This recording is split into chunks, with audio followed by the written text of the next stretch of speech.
Me parece un crimen lo que se buscaba en los gobiernos neoliberales, Sósimo, para aportar a esto que nos estás informando, porque las normales rurales están abasteciendo de educadores y educadoras a las zonas más olvidadas de México. Recuerdo todo el escándalo que hicieron, que porque venían doctores de Cuba para ir a las zonas olvidadas a las que ni siquiera los egresados de nuestras escuelas, nuestros mexicanos, querían ir. Bueno, pues así pasa con las normales rurales.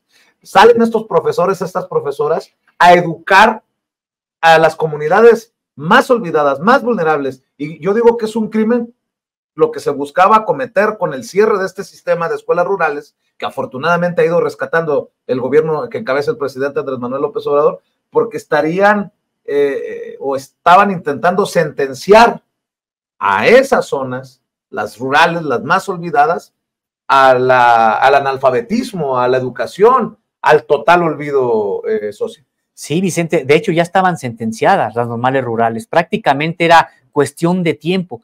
Por eso es porque había movilizaciones, porque uno se podría pensar, bueno, es que los estudiantes de Ayotzinapa fueron a Iguala a tomar autobuses, y hay gente que dice, pero ¿para qué tomaban autobuses? Había un acoso en contra de la normal en ese momento muy intenso. Les habían cancelado el comedor, les habían cancelado los dormitorios, no querían las autoridades locales emitir la convocatoria de nuevo ingreso, les habían cancelado plazas, es decir, un acoso en contra de Ayotzinapa y de muchas otras escuelas que estaba provocando la movilización de los estudiantes.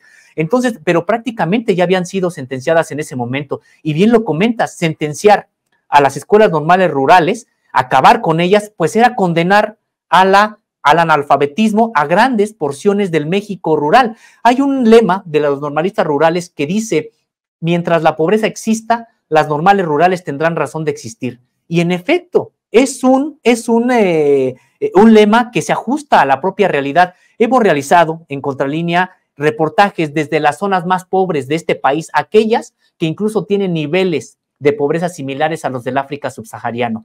Estamos hablando de zonas donde no llega absolutamente nadie, no hay representantes prácticamente del Estado mexicano, me refiero a algún médico, algún trabajador social, etcétera, y cuando nos encontrábamos a alguien, invariablemente era un maestro rural y invariablemente era un egresado de una normal rural. ¿Por qué ellos iban allá?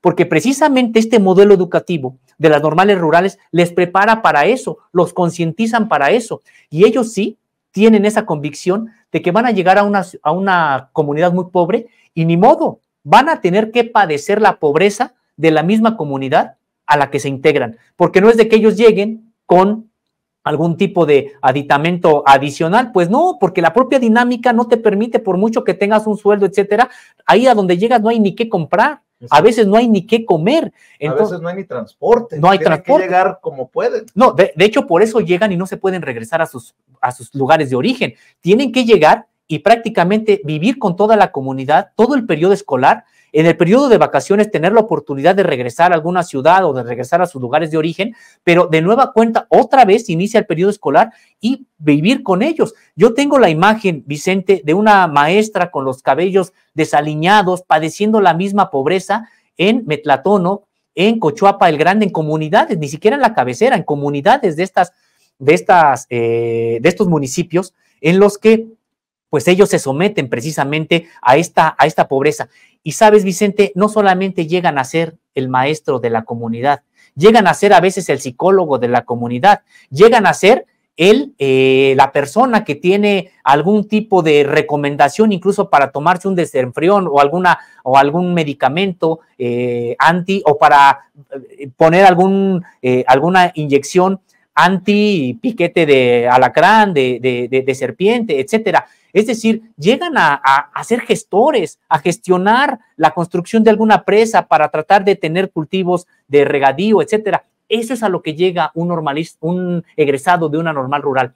Y decíamos, Vicente, todo eso es lo que está detrás también de la desaparición de los 43. La desaparición de los 43 fue posible por una campaña en contra también previa en contra de las normales rurales por parte del sector empresarial, por parte de grandes medios de comunicación, por parte de los propios gobiernos en ese momento en turno, etcétera. Entonces decíamos, más allá de los 43 o todavía más allá de los 43, ¿qué pasó después de esta desaparición con de estos estudiantes con las normales rurales? Objeto de una situación de estigmatización, como ya lo comentabas, y también incluso de temor. Una suerte de estudiantes que ya empezaron a no ver como opción estudiar en una normal rural, porque eran presas de esta campaña inmediatamente después de la desaparición de los 43, primero, de que eran pseudoestudiantes, y segundo, de que, bueno, ¿y qué tal si estudias ahí y terminas también desaparecido?